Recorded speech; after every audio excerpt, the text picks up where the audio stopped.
Kahve güzel.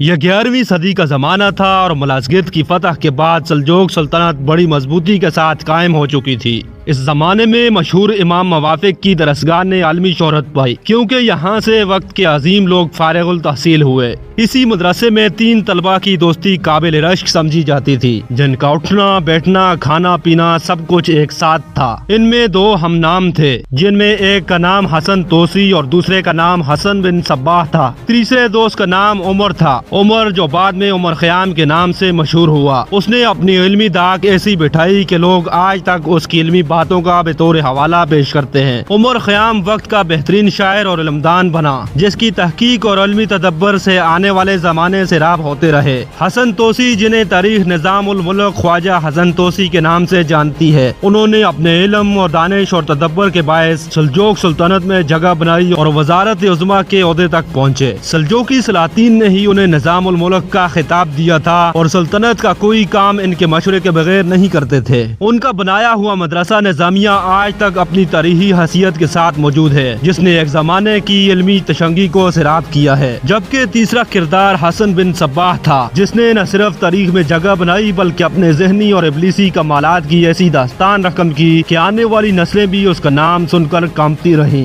وہ کردار جو اپنے چند ساتھیوں کے ساتھ تھا، مگر وقت کے بادشاہ بھی اس پر ہاتھ ڈالنے سے ڈرتے تھے۔ جو حکمران اس کے خلاف کارروائی کی کوشش بھی کرتا، اسے بے دردی سے قتل کر دیا جاتا۔ حسن بن صباح کی پوری تاریخ تو پڑھنے سے تعلق رکھتی ہے، مگر اس ویڈیو میں آپ کو چیدہ واقعات کے ذریعے اس کی حقیقت بتانے کی کوشش کرتے ہیں۔ حسن بن صباح شروع میں اسماعیلی فرقے سے تعلق رکھتا تھا اور ایک زمانے تک اپنے آپ کو سنی ظاہر کرتا رہا، مگر بعد میں اس نے اپنے ہی نئے فرقے کی بنیاد رکھ دی اور خود کو خدا کا الچی اور امام بنا کر مذہب اسلام کی بےخونی کرنے لگا۔ اس نے تا عمر اپنے آپ کو اہل اسلام ظاہر کیا اور اپنے پیروکاروں کو گمراہ کرتا رہا۔ عمل تنویم کا باقاعدہ استعمال سب سے پہلے حسن بن صباح نے ہی کیا تھا۔ اس سے پہلے یہ علم ایک نامعلوم حیثیت سے موجود تھا۔ اس نے مشہور قلعہ الموت میں اپنی حکومت قائم کی اور یہی مشہور اور بدنام زمانہ جنت تعمیر کی گئی، جہاں حسن بن صباح نے 35 برس تک حکمرانی کی اور 90 سال کی عمر میں طبی موت مرا، کیونکہ کسی کو اس کے قلعے کے قریب تک آنے کی جرات نہیں ہوئی۔ حسن بن صباح کی کامیابی کی سب سے بڑی وجہ اس کے فدائین تھے،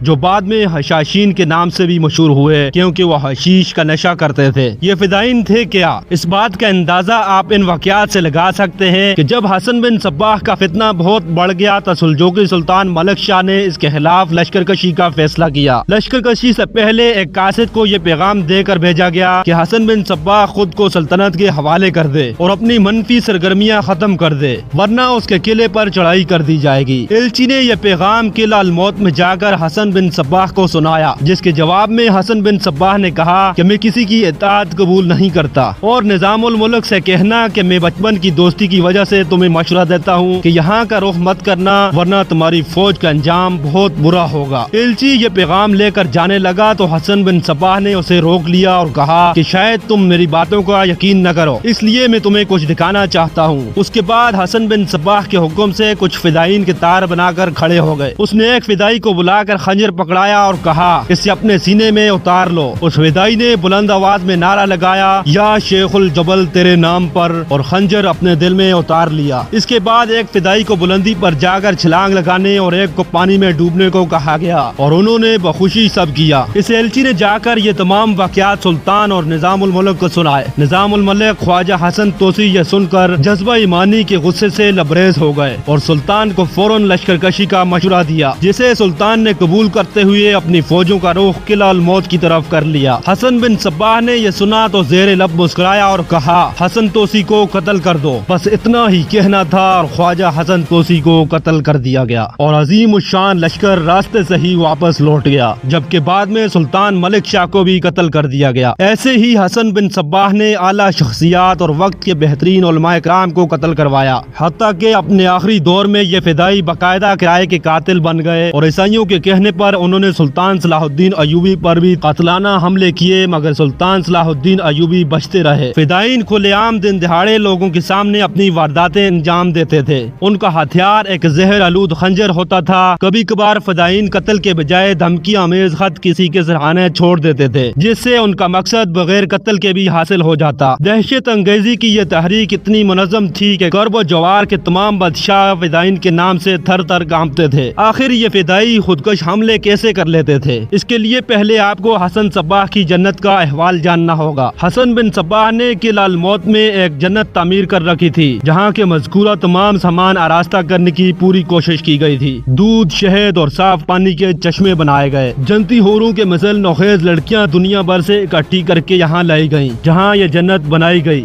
جنت بنائی گئی وہ جگہ ویسے بھی قدرتی حسن سے مالا مال تھی۔ سرسبز و شاداب مناظر کسی بھی شخص کے دل مو لینے کے لیے کافی تھے۔ حسن بن صباح کے فدائین حشیش کے نشے کے زیر اثر یہاں لائے جاتے تھے۔ یہ ایسا نشہ ہوتا تھا کہ انسان ویسے ہی اپنے آپ کو جنت میں محسوس کرنے لگ جاتا۔ اس پر جب اس کو مصنوعی جنت کے نظاروں کی نظر کیا جاتا تو وہ بالکل ہی مدہوش ہو جاتا۔ یہاں جو بھی لایا جاتا وہ اٹھتی نوجوانی کی عمر میں لایا جاتا تھا۔ حشیش کا نشہ جنت کے حسین نظاروں اور حوروں کے علاوہ ان پر عمل تنظیم کیا جاتا تھا جس میں حسن بن صباح نے خاص مہارت حاصل کی تھی۔ 12 سے لے کر 17 سال تک کے یہ لڑکے جب عمر کی پختگی تک پہنچنے لگتے تو وہ ایسے ہی محسوس کرتے تھے جیسے وہ واقعی جنت میں رہتے ہوں اور اس کے بغیر ایک لمحہ جینا بھی ان کے لیے محال ہوگا۔ ان سے کہا جاتا کہ فلاں کو قتل کر کے خود کو مار لو گے تو اس سے بڑی اللہ کی جنت میں پہنچ جاؤ گے۔ ان تمام مراحل میں وہ شخص ہمہ وقت ایک خواب کی کیفیت میں رہتا تھا جو حشیش اور عمل تنظیم کا اثر تھا۔ وہ شخص جنت کے لیے اس قدر بے چین ہوتا کہ باہوشی اپنی جان حسن بن صباح پر قربان کر دیتا۔ حسن بن صباح نے طویل عمر پائی اور الموت میں ہی اس کی موت واقع ہوئی۔ اس کی موت کے بعد اس کا بیٹا اس کا جانشین بنا۔ کہا جاتا ہے کہ چنگیز خان کے پوتے منگول بادشاہ منگو خان پر حملہ کرنے کے لیے بھی ایک فدائی روانہ کیا گیا جو بدقسمتی سے پکڑا گیا۔ منگو خان کو بہت غصہ آیا اور اس نے حسن بن صباح کو سزا دینے کے لیے اپنے چھوٹے بھائی ہلاکو خان کو روانہ کیا۔ ہلاکو خان نے ہمیشہ سے ناقابل تسخیر سمجھے جانے والے قلعہ الموت کی اینٹ سے اینٹ بجا دی۔ حسن بن صباح کے جانشین اور آخری شیخ الجبل رکن الدین خور کو گرفتار کر لیا گیا اور اسے اس کے تمام بچوں اور ہزاروں فدائیوں سمیت بڑی بے رحمی سے قتل کر دیا گیا اور یوں یہ سنگین فتنہ الموت کے قلعے میں اپنے انجام کو پہنچا۔